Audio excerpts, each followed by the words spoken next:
Hello and welcome to Inside the Therapy Room. I'm your host, Sam Sellers. I'm a registered therapist, a wife and a fur mama, and I am passionate about breaking down the barriers and stigma attached to therapy. I want to begin by honouring the traditional custodians of the land we live and work on. Today, Jane is on Wongal land and Sam is on Gundungurra land. We pay our respects to the elders past, present and emerging, for they hold the memories, the traditions and cultures of our First Nations people. We must always remember that the land below our feet is, was and always will be Aboriginal land. Today's episode is a little bit different. Today I get to talk about my niche, religious trauma. Before I tell you about my guest, let me tell you a little bit about me. I'm currently living and working in windy Goulburn in New South Wales, in my private practice anchored counselling services. I am equal parts professional and compassionate, with a dash of sarcasm and humour that make the therapeutic journey even more relatable and enriching. I also have an incredibly cute and furry co-therapist, Naya. She is a sweet and intuitive cavoodle who loves hugs and kisses. I specialise in three main areas: relationships, the LGBTQIA+ community, and today's topic, religious trauma. I work from a trauma-informed and lived experience stance, and I understand the profound impact that religious experiences can have on individuals. They had them on me. And I am here to provide an accepting and non-judgmental space to explore your inner world. I will be releasing my new workbook, Embracing Queerness and Faith, early 2024, which I am hopeful will bring an internal sense of authenticity and freedom to many. I have asked Jane Kennedy to join me today, my new friend and fellow therapist. Jane is a Sydney-based counsellor. She has lived experience of religious trauma and is committed to supporting people as they leave church and/or faith. She brings language and framing for the complexities of religious trauma to the counselling space, and together we have begun to create a network of other Australian and New Zealand therapists to broaden the knowledge among those working with affected clients. Jane has written her story in an ebook form, The Sentimental Non-Believer, on Loving and Leaving God. You can find that on her website. Her course, Freedom from Religious Trauma, will be available in late 2023. Tune in to hear us share about what religious trauma is, about working with those who have lived through it.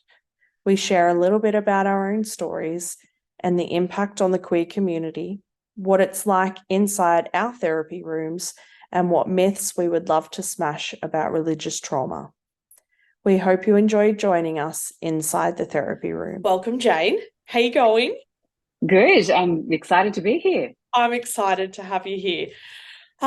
This one is going to be good fun, and I say good fun in that it is not necessarily what will come across as a fun topic, but it's good fun for us to chat about. This one will be a little bit different, I guess, in terms of structure that the other episodes have had. So today we're chatting about our niche, which is religious trauma and everything that sort of falls under that gamut, which is wide and complex and multifaceted. But let's start with how we met, because we are fresh friends. So how about you sort of kick us off with how we met? Yeah, sure. So earlier this year, I was thinking, I honestly think I could count on one hand the amount of therapists working with religious trauma or spiritual abuse, or in the space where people have left church or walked away from God and struggling. I really think I could count the amount of therapists in Australia and New Zealand on one hand. And so I actually did that exercise, and I think there was about 6 or 7. And so I went and did a bit of a search through some of the counsellors, in Australia, the Facebook groups and things that we're all a part of, the support groups, which are fantastic. They're such good networking spaces. And I found you. And so I got in touch and said, "Hey, let's be friends." And we've done a lot of hours of talking, and we've I guess shared our stories and the way that we work with clients and the areas of this big topic that we're passionate about. And since then we've started a religious trauma therapists resource group in Australia and New Zealand, and I'm really excited to be broadening that base of therapists who are working in this area. And I think there's about 45 that have joined that group now. So it's yeah, a mixture of a good mixture of people who are already working in that space and people who are wanting to learn more about that space and being able to recognize some of the things that might show up in clients and in Australia otherwise wouldn't have noticed. That's right. And in Australia and New Zealand, as we've talked about with the group as well, the situation, the context is so different. Yeah. The religious landscape in Australia is so different to North America or even the UK. Yeah. And we have our own way of thinking and talking about church and God and religion, and it really deserves its own focus. Yeah. I think whilst we sort of can see the impact that religion has on politics, it doesn't have the same intertwined notion that it does over in the US. And, even just things like the language is different. You always tend to say we don't even use the word evangelical. Very often it tends to be Pentecostal or charismatic. Yeah. So I think even just having language that people relate to more that speaks to their experience is sort of adding to that collective shared experience over on this side of the world. It's much more specific. Yeah, and as we know, there's just so much need and people that are looking for somewhere to go to be able to process it. Tell us, how about I sort of decided to pull Jane on for this episode because I didn't want to be sitting here chatting with myself. It's much easier to have a conversation, and the more people that can get into the rooms of helping, of getting help for this area, the better. Tell us a little bit about what religious trauma is. Sure. So if we pull it back a bit, I guess trauma is anything that overwhelms our ability to cope. So it's a response to an event, something happens and it's overwhelming, it's more than we can handle. Could be a one-time event, it could be an ongoing inability to be anchored in safety. And so a trauma response is not the thing itself, it's what happens inside us as a result of the thing that happens to us. And it's an inability to be anchored in safety. So religious trauma then is the inability to find safety within a belief system, a faith context, and or a religious community. And again, it could be the result of a one-time event. And there's certainly, in recent years, we've heard of so many one-time events through the Royal Commission into sexual abuse in institutions, religious institutions, or it could be an ongoing exposure to unhealthy or toxic beliefs and practices. It could be the disconnection that happens from the pain of leaving the community. It's super complex, but it's trauma that has, I guess, a religious foundation or a religious root. Yeah. I think I love, is it Gabor Mate? Mate, yeah. Yeah. He says that trauma is what happens inside of you, not what happens around you. And so it's, I think it's important that people make that distinguish between the difference, because abuse is not the same as trauma, even though they often get used interchangeably. They are different. But there is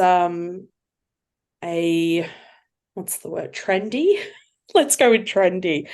there's a trendy terminology that tends to get thrown around in terms of this space, and that's deconstruction or reconstruction. And I think it is a little bit different to religious trauma. I think it tends to, from what I've found in people that I've worked with, it comes from there being a disconnect with what they were believing. Suddenly something has happened, again, as a one-time thing or something ongoing, that has caused them to go, hey, maybe I need to look at this a little bit differently. And so deconstruction it's a very Instagrammable word. Yeah. There is Hashtagable. Yes, there is a lot of people on Instagram, on TikTok who are talking about deconstruction. But whilst it is, it might be social media trendy or things like that, it's a real experience, and it can often be quite a painful experience for people to start essentially consciously dismantling their belief system that for some they might have had their whole life. That doesn't necessarily come out of something that would be considered traumatic, but the process of deconstruction and what that entails and the impact that that can have on your family, on your community, your friends, that process of deconstruction for some people is traumatic.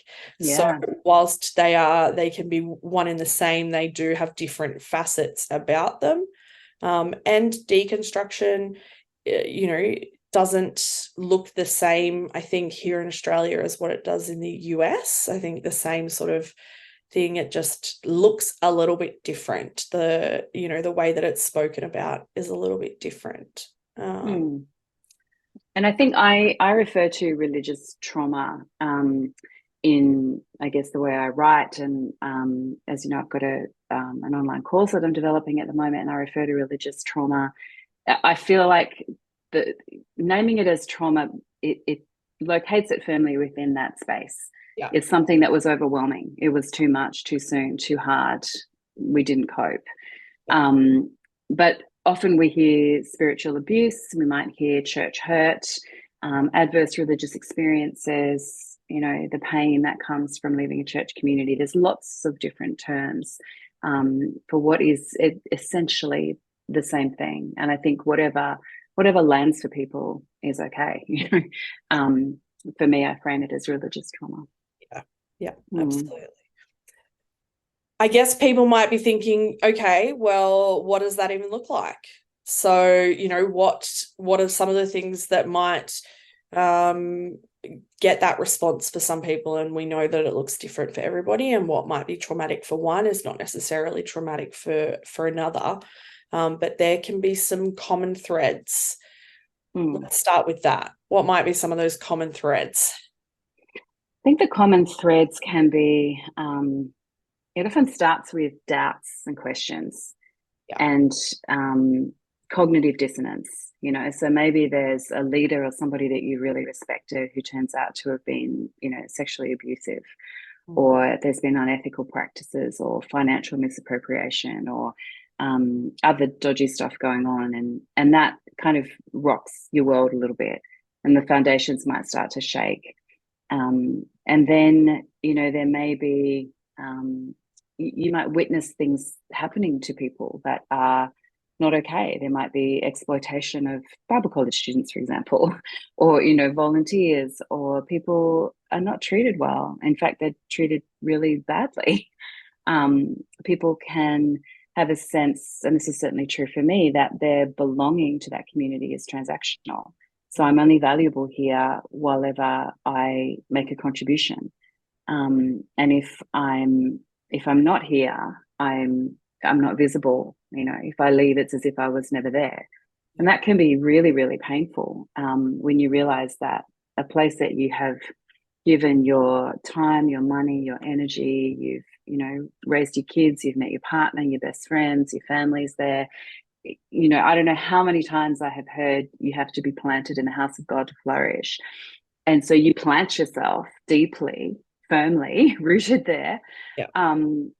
But really that belonging was only ever transactional. So it can be those you can start to have those sorts of I guess realizations, or the lights start to go on. I think one of the first things for me was the concept of hell just became really, really traumatic, like literally traumatic. Yeah. The pain of that, the fear would become overwhelming, not just for myself, but for people that I loved. The idea of a literal hell became something I could no longer countenance. The idea that my LGBTQIA plus friends, couldn't be themselves, the truest version of themselves, and the pain of deconversion practices, and the pain of not being able to marry your partner in the same place that other people can marry their partner. There can be so many different things. There can be a person that is groomed by a minister. There can be the gaslighting, the spiritual bypassing that happens. There are so many reasons where people start to just feel unsettled and the foundations just start to give way. And so then once that happens, you then go, yep. So what do I do now? Where do I belong? Where do I fit? If I don't belong here, then, where is my community? Where are my people? Is God even real? Yeah. And it's like when a kid finds out that the Easter Bunny is not real, they're like, wait, what about Santa Claus? Yes. So it's like everything, all the threads just start to get tugged on, and the whole thing unravels. Yeah. I can resonate with the hell conversation and concept. One of the first things that I started to sort of unraveled my validity, I guess, around the Bible as a holy scripture was the concept of predestination, and that there was just something about the idea that, we are all predestined one way or another to heaven or hell. And I sort of went, well, then what on earth is the point? Like, what is the point of everything in regards to that? And that was a real turning point where I was like, that's pretty shit, to be honest. Yeah. Like, that's a really shit concept. And so, I guess, conservative or rigid binary sort of thinking is another strand as to what can cause those questions and that doubt. And often in an environment where questioning and doubting is seen as a weakness and seen as somehow not allowed, because you are then, not strong enough. You're sort of, there is that concept that questioning is dangerous. But the dissonance that happens for queer people who grew up in the church or who were in the church is probably one of the most painful things that I have ever had to sort of wrestle with internally, and still wrestle with internally, because that doesn't just go away.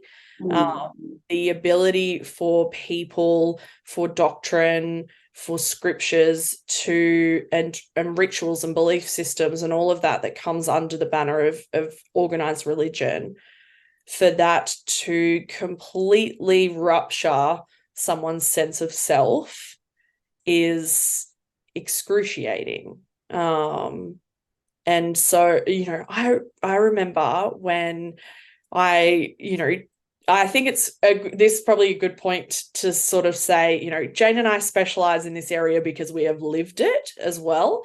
This is not something that we just sort of opened up a book and went, hey, this looks interesting, let's do that.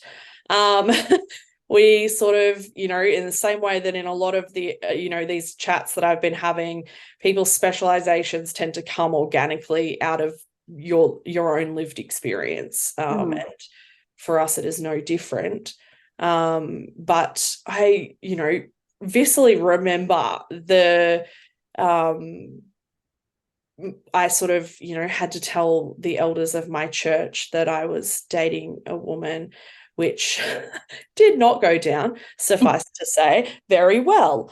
But I remember having, essentially been kicked out of the church, and about 6 months later, sort of coming back after moving away for a bit, was just, I still at this point did not have a bad relationship with church despite that. I think I was very much in a little bit of denial.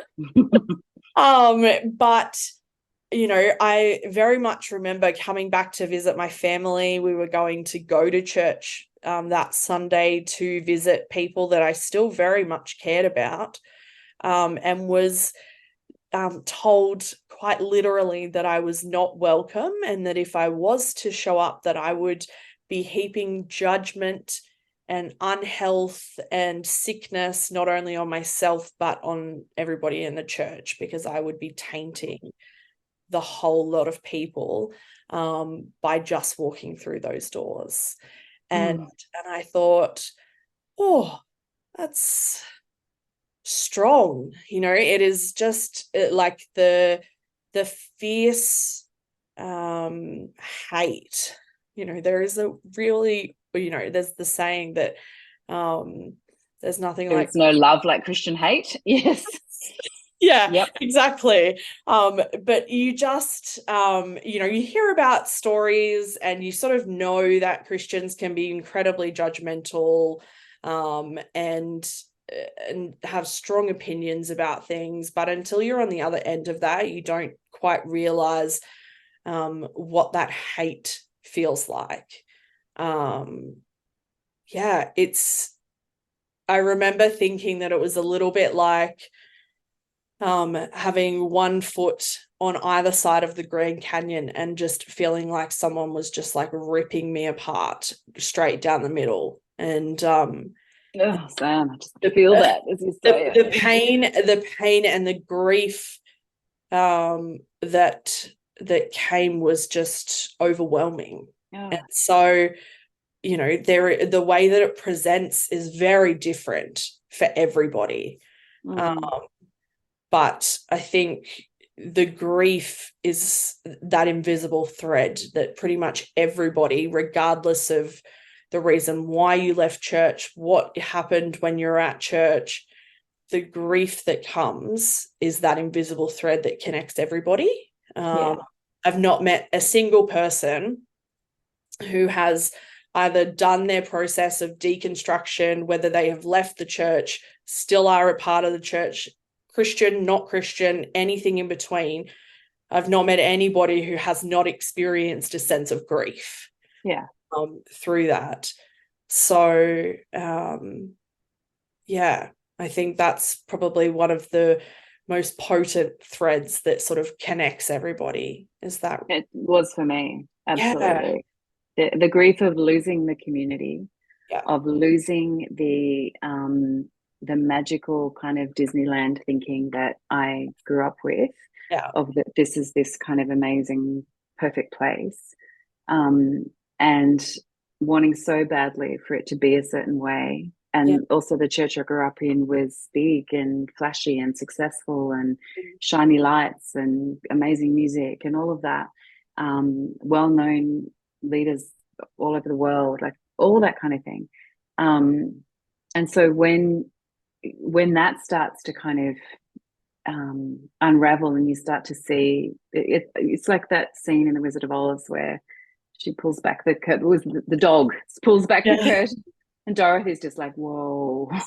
And I think the closer you get to church leadership, the more you see that is that there's a little guy kind of just making it all happen.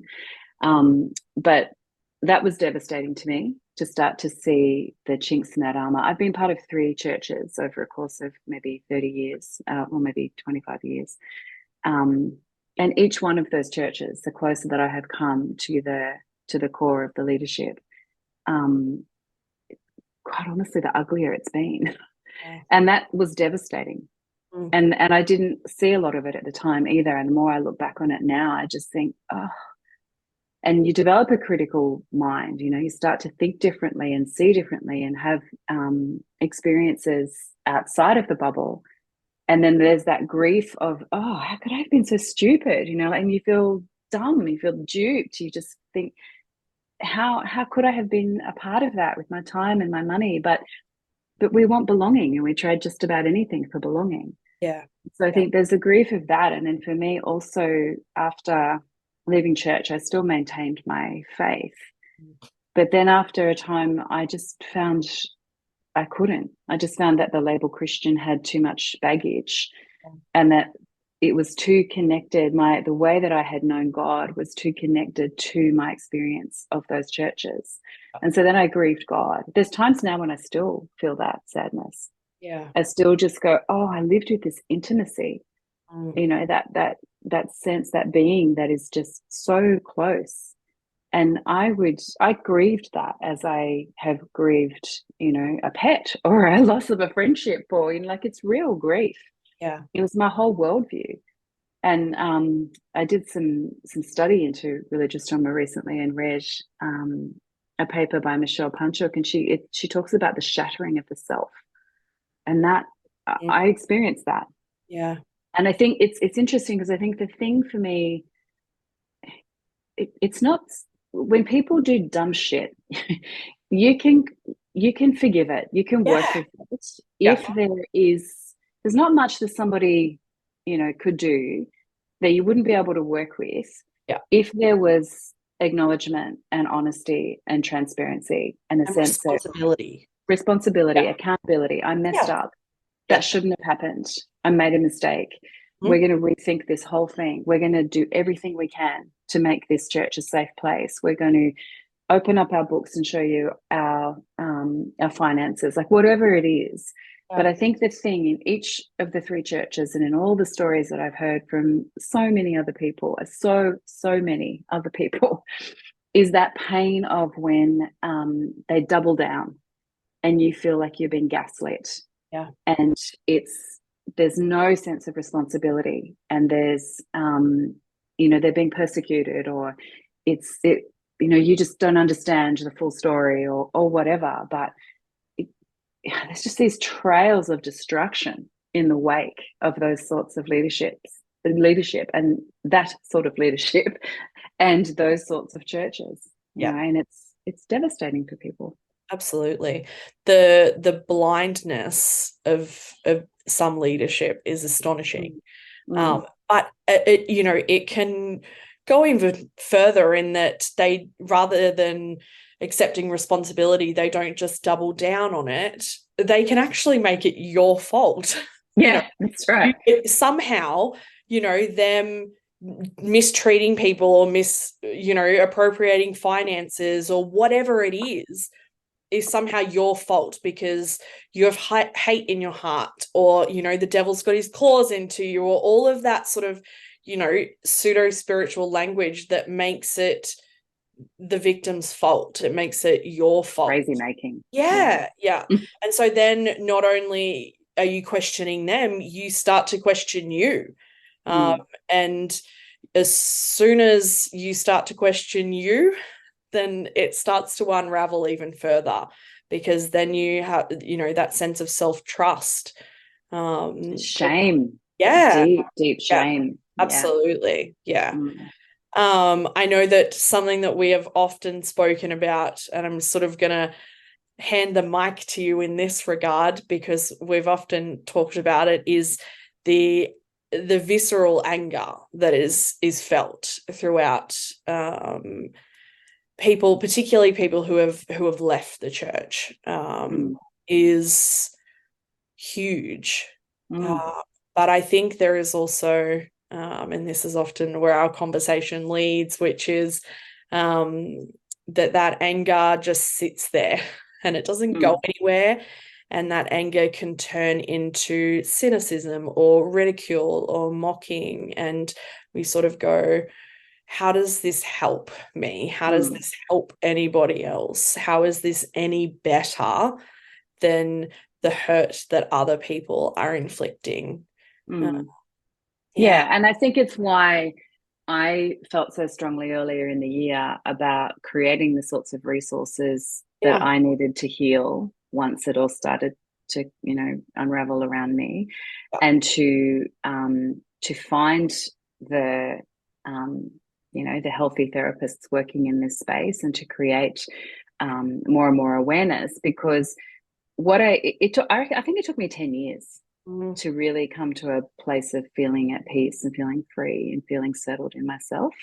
But over the course of that time, there was nothing. And even in the research I was just talking about, I did a full literature review, and there's not a lot of empirical evidence either. Yeah. There's not a lot in the academic space. There's more and more coming up, but wherever you look, there's not a lot out there that really supports people to actually reconcile a lot of this, and to be able to process and manage their anger, and to know what to do with it when it just is so completely crazy making. And I wrote my story of coming out of it last year. I set aside some time to just kind of space it all out. And one of the things I was writing about is, often we want to kind of flick our hair dramatically in the wind and throw a match and walk away like in the movies and just burn the whole damn thing down. Gosh. Like you just want to see it burn. Yeah. And it's infuriating, and the one or two people that you have maybe that you can kind of just completely let loose and just say whatever you're actually thinking and feeling, you can create a storm of drama around it, and the anger is real, and the anger is valid, and it's an actual human response to being treated like shit and to seeing other people abused and exploited, and for feeling foolish that you were part of something and that you helped prop it up for so long. So that I will never begrudge somebody their anger or their rage, at wanting to burn it all down. But I think the thing is, we can't live there. We can't stay in that place. We have to feel it. We have to allow it to work its way through our bodies. We have to know, where does it show up in my body? Where am I feeling it? Is my neck tense? Have I got indigestion? Am I getting migraines? Is my back sore? Like, where am I actually feeling this? How is it affecting me in an embodied way? And then how can I also process it in an embodied way? And I have stomped through the bush. I don't run, Sam, but like on my walk, sometimes I'll just run for like 100 meters and just, I'll ride my bike really fast. I'll do whatever I've needed to do to process that anger. But I think on social media, I see a lot of that stuff, and I have a giggle sometimes. Like you watch some of the memes, they're funny. But we can't. I've also had to unfollow a lot of it because we can't live there. We can't live in that space of just constant. Particularly, I feel uncomfortable when it is pulling people down and mocking people. I think there's a difference between holding people to account and being actually, critical. So I think it's a nuance. It's a dance for me still when I feel angry. How do I process it in a healthy way, and how do I get on? How do I move to the other side of that anger and be able to protect my peace? Because I can't control the shit show. I can't control a lot of the stuff that's going on. We're seeing mega churches imploding, and we're seeing all kinds of things coming out in recent years all over the place. We have no control over any of it. And all we do have control over is, I guess, how we protect and tend to our own hearts. And find freedom. I think I also, follow a lot of those accounts. And I think for me, I need to balance that. I need to balance those sort of funny, humorous posts with content that is helpful for me as well. Because if that's your only input that's coming in, it changes your output. It changes the way that you respond to it. You're not actually moving. It's like you're like that game Stuck in the Mud. Like, did you ever play that? Yeah. Like it just reminds me of like that game where you're like stuck and you can't move Mm, and you're just waiting for somebody outside of your control to release you from that position. And you can't do that. You need to mm, take control of what you can control, and that's the information or the messages that you are receiving inward. Because until you do that, you are just stuck in that same cycle. You're just on mm. that hamster wheel that you said that you wanted to get off or that you're so desperate to get out of. Something's got to change for that to Yeah. happen. Which I think is a really great transition into the conversation around what is it like in the room for somebody who is exploring some of this. And I think you've already touched on a way that we both work, which is that you cannot avoid the physiology, the physical reaction and sensations, and the way that trauma shows up in the body. Mm. I don't think you can avoid, I don't think you can talk about religious trauma and not talk about the way. I don't think you can talk about any trauma, to be honest, without addressing what that looks like physically for you. Whatever we feel, any emotion we feel, we Yeah. experience it in our bodies. Yeah. It's not happening somewhere else. And I think that that's a really hard concept for people Yeah. who are not in the therapy world to get. Mm, Um, I sort of describe it as a little bit like people sort of get the concept of muscle memory, like you haven't done mm, something for years or you haven't heard a song for years, but somehow you just know the words off by heart. I find that with Spice mm. Girls music. But it's I think it's a hard concept for people to understand if they've not actually Yeah. sat with it. Yeah. No, I think it can be as well. But the way that you can heal through somatic or bodily or embodied, exercises is so powerful. I think also when you think of trauma as it can be a bit of an overused term that doesn't really have a lot of meaning. Oh, I'm so traumatized or whatever. But I think if we think of trauma, it can be a worldview. It can live in our psyche or in our bodies, in our person as a fear, Mm. as a way of um, seeing and thinking and believing, and it can be debilitating. It Yeah. can stop us from moving forward. It can hinder our relationships, and so it's it's complex. Absolutely. Yeah. Yeah. And I think, particularly with religious or spiritual trauma or anything in this sort of world, I think you can't avoid the spiritual realm just because that's hurt you or something in that world has hurt you or has Mm, been traumatizing. It can't be avoided because it's the part of you that you sort of I think it was one of the things that I was really afraid of was sort of I don't want to talk about my spiritual life because my spiritual life holds a lot of grief at that, mm. I just Baggage. Yeah. yeah, and I was so afraid of it. I was like, I can't, I need, this is what's caused so much pain. I'm not looking at that. I can't look at that. That's terrifying. But you can't avoid it. You Mm, can't avoid it because part of, managing this, I think, is developing a sense of, we all have a spirit and what we, how we hold that is different to the next person. But I think it's a part that needs to be looked at, and that takes a lot of wrestling and not physical wrestling, internal wrestling.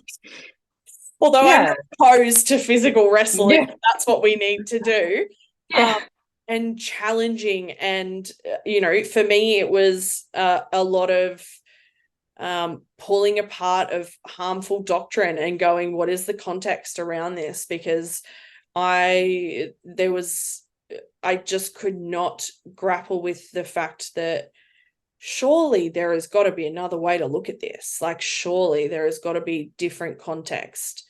Um, And so I think religious trauma therapy doesn't always look like sitting there talking. I think it can, like, for me, some sessions are sitting there, with a client and just going, like, let's research it. Let's look it up. Let's look at different things. Let's pull it apart. Let's, if it was completely up to you, what would you see it as? I remember one of the biggest questions that my therapist asked me was, well, if you had your way, what would God look like? What aspects would they have? What purpose would they serve? All of that sort of characterization stuff. And I remember sitting there going, I have no freaking idea.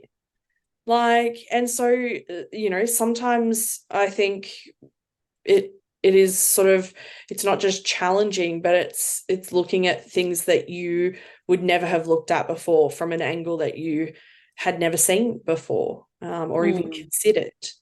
And you've got to meet people where they're at. Yeah. Right. So I think it's when they come in, I see people who are still Christians. Yeah, who absolutely. still identify as Same. believers. And but are just going, I don't know what to do with my anger, or I don't know how to report this thing that happened to me, or I don't know how to talk about this, or I've just kind of had the realization as a woman in my 60s that sexual assault in my teenage years was not okay.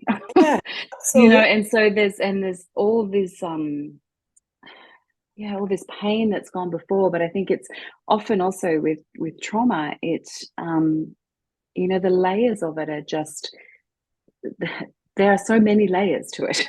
Yeah. And so the way that the brain stores memory with traumatic incidents, it can come up years after the fact. It cannot be sometimes it's not even part of the conscious awareness. Yeah. And so there can be so many years in between an event and a memory. And so somebody might come in saying, I'm still a Christian, I still have a relationship with God, but I'm just really trying to reconcile this thing that happened that I've only really just acknowledged happened. And how do I process that? What do I do with that? So I think it's just meeting people wherever they're at. I had someone come in last week who said, who told me about, exploitation, as a volunteer. And they just told me about this really awful set of circumstances that happened over a prolonged period, and then looked at me and went, is that legit? Like, am I like, is that a legit reason to be in counseling? Yeah. Yes, it is. Yeah. So I think it's just meeting people where they're at, wherever they've come from. There's just, it's multifaceted. Yeah. And I think real. I think that legitimacy is really important, because there is still very much a narrative that this is not a thing. I actually had another therapist try to convince me that religious trauma doesn't exist, that that it's just people using the church, or people in the church using doctrine or the Bible, or rituals or traditions to hurt people. And I sort of go, well, that's not quite accurate. That's a very simplistic way, I think, of looking at it. And it is still happening. I had someone that I used to sort of do a college thing with, and she sort of shared this post only today about how to not let your love of God falter when people hurt you, that's not God hurting you, that's people twisting it and hurting you. And I couldn't go past that without saying something. I try not to do that sometimes, because I sort of go, people need to find that themselves. But I sort of went, you know what, that is a really invalidating way to look at it. It's actually really damaging. I sort of, it has actually said it has the air to it of guns don't kill people, people kill people. And I sort of go, well, sure there's still a gun there with a bullet that is actually doing the hurting as well. And the guns wouldn't be able to be weaponized if they weren't weapons. And so those harmful doctrines and traditions and belief systems and things like that can't be weaponized if they're not harmful in the first place as well. And it is often mentioned by very prominent leaders in the Christian space, sort of going, churches are full of fallen people, and it sort of is used as a bit of a cop out. It's not the church's fault that people are hurting you. We're not going to take any responsibility for that. So there is still very much this narrative that it's not a thing. So it makes it really difficult for people to be able to get the support that they need around this very, very real and legitimate trauma and grief and pain, when the messages that are being received constantly is, oh yeah, but it's just, it's just a person hurting you. It's gaslighting. Maybe God's just you, and that spiritual bypassing that you mentioned, maybe God's just using this as a way to teach you something, or it's all part of God's perfect plan for you, and that sort of narrative. Whilst there is nothing inherently wrong with believing that, we don't then use that as an excuse to bypass people's hurt and people's pain. And that toxic positivity, I think, is crazy making as well. So I think in that's each not of the church specific. No, but it is characteristic of church as an institution generally, that and of course there are exceptions, and you and I are not anti-church, and we know not at all. Of healthy churches and healthy denominations that are doing whatever they can to be safe and accountable. But I think that sense of spiritual bypassing that doesn't allow for negative emotions, it doesn't allow people to actually sit in their pain and feel it. We're always kind of trying to bypass to the sunny side, and the positive spin, and but look at it like this, and it's invalidating, and it's absolutely it's hurtful, because you're just saying to people your needs don't matter, and that's already communicated to us, because we're not allowed to question things, and we're not allowed to have needs, and there's a sense of disdain and shame attached to actually asking for what you want or what you need, or to question something, or to have doubts. And so it's really invalidating. The church is in my experience, and in the countless stories that I hold of others, has not been a safe place for people to be able to say, this is the truth of how I'm feeling right now. And to be able to just sit in that. It actually makes me think of a really beautiful example. I used to work in the humanitarian space, and for a long time I worked for the international arm of the Uniting Church, and the way that they partner with their global partners around the world is beautiful. It was really healing for me to be part of their church for a long time, as I was coming out of a very unhealthy experience of church. But I remember visiting partners in an Indonesian province once with the president of the Uniting Church, and who at that time was a man, a beautiful man. And I remember we went to visit one of the projects where there was women telling us about the trafficking victims that they served. And so they were telling us just these harrowing stories that were really, really heavy. And when we came back to the sort of the event we had happening that night beforehand, some of the partners we were with just said, I found that really overwhelming. Would it be okay if we could come together to pray? And so the president was there, I was there, there's maybe 20 other people there. And there was this woman who just started to almost to wail. And she just said, God, where were you when these people were being trafficked? Where were you? Why didn't you protect them? Why did you let this happen? How is this possible? Like the grief and the wailing and the lament that came up was so powerful. But I will never forget the way that he just held that space.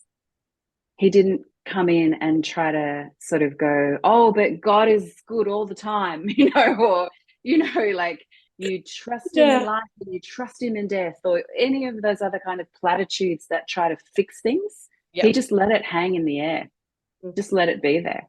And And it's it was, it's a really great example that it's not simple. It's not, mm, it's not fancy. It's not hard to do.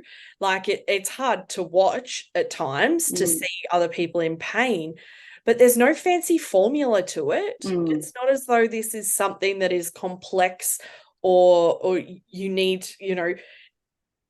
multiple year trainings to be able to do. To just allow people to sit in their pain mm. sometimes enough. You don't need to say anything. And just be Sometimes, present, be present yeah, with it. Yeah. yeah, absolutely.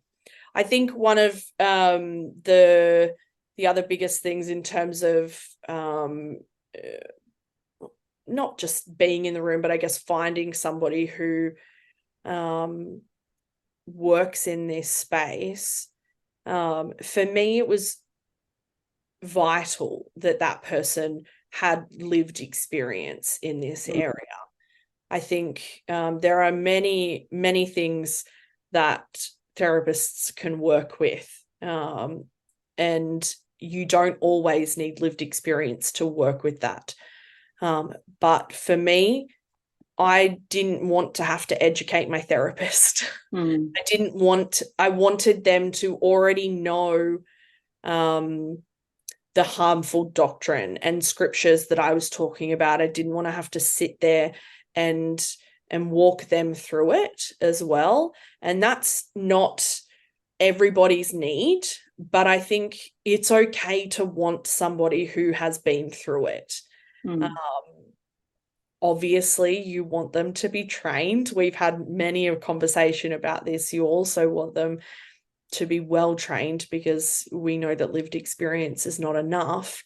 But I think it is, I think it's such a crucial aspect, which I think is why the group that we've created has been really great, because it's just a bunch of really well trained, great people and great therapists in their own right. And this is just a part of their story.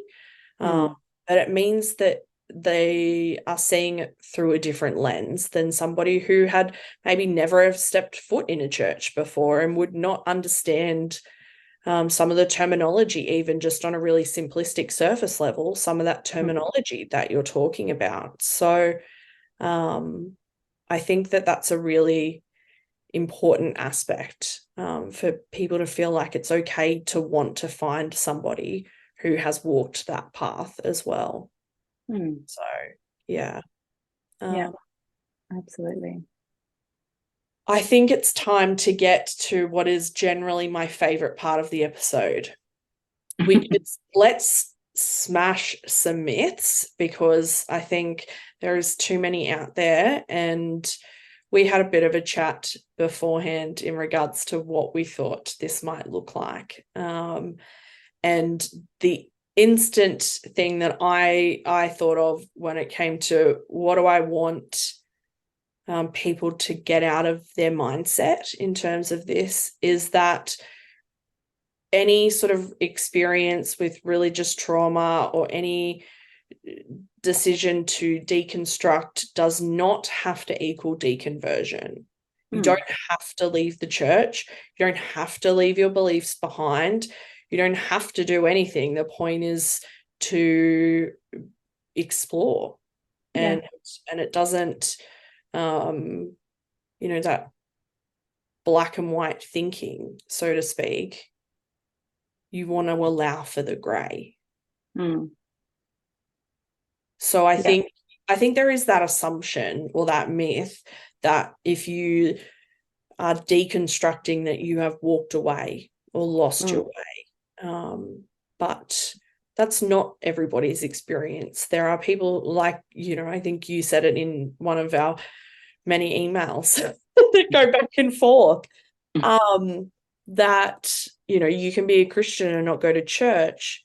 And, it's so much more complex than that. It's not a this equals this scenario. Yeah. And there can be healthy faith spaces. Yeah. There can be people still going to church that are, allowing their beliefs to unravel, and it takes a couple of years, and maybe they stay and maybe they go. I think the idea of looking at the impact of faith or church, even starting there and just being allowed to look at the impact it's had on your life, particularly the older you get or the longer that you've been in it, is that permission giving is often what allows people the freedom to explore and to question. And so I think in the therapy space, in the room, in the online room, in my case, it's really about that. It's permission to bring whatever it is you need to bring. I'll meet you where you are. You don't have to go from church pastor to atheist. It's not about the binaries that we're so used to living within in fundamentalist and conservative churches and belief systems is what I think people still in it assume happens outside of it as well. I don't know how many times one of my former pastors actually made a tweet about it not so long ago. I don't know how many times I have seen people still in it who will say, well, they can't really have known God. They can't really have been committed. And it's one of the things that has made me just want to scream at times, because I could not have been more committed. My relationship with God was the most important thing in my life. It informed everything I did. It informed the fact that I didn't have sex before I got married, who I married, the way I dedicated my children to God on the stage, the type of friends I had, the way that I would talk about my faith at every turn, the way that I positioned myself as helper and, savior of the lost. And, my every career, I've had 3 now, every different thing I have done as a vocation has all been about service. It was everything. It was the entire fabric of my being, which sounds dramatic, but it was my whole identity. And so to walk away, it is absolutely devastating. And I think the way that people come back from it is unique to their story. It's unique to them. And there is no expectation, certainly in the therapy space, that they be anything other than, who they are right now on that journey of whatever that looks like. And then if that ends up at atheism and all out, activist, whatever, accountability, whatever it might be, holding the church to account, or somewhere in between, that's okay. There's no expectations. And I think it's probably an important note to make that this is not just specific to Christianity. Like, deconstruction or religious trauma is not Christian specific. It's just our stories are from a Christian perspective. So it's what we know. But, I've had Mormon clients and, there are a sort of a wave of people online who are coming out of Islam or Judaism. And so it is Jehovah's Witness. Jehovah's Witness particularly. And so it is not Christian specific. It is just that's where our stories are. And so it's the language that we naturally speak. And, I don't think either of us claim to speak about other people's experiences in different faiths that we don't know and we don't understand. But I think it's important for people to know this is not just one religion. It's much bigger than that. It's Mm. I think if we were to sort of get more in depth than we already have, I think, there is a systemic issue that is much bigger than just religion, organized religion. There is a systemic and intersectionality sort of perspective that needs to be taken into account as well. But yeah, what a great chat. I mean, like we sort of said, it's not necessarily a fun topic, so to speak, but I think, it's good fun talking about it. I think therapists. There's energy for it. Yeah. We love it. And I have energy for it because I have it's such a tender space for me. Yeah. And I just want people to know that they can be free, and to work towards whatever I can to create the spaces and resources and connections and networks to be able to do that. So yeah. And I mean, by the time this probably comes out, we will have been knee deep in it, but we are about to launch a support group called Reformation for those in Australia and New Zealand, which I think is going to be a really needed space. I think with that intention for people to be able to ask questions, to just be that space where their voice can be heard and their voice can be believed and not, invalidated, I think is going to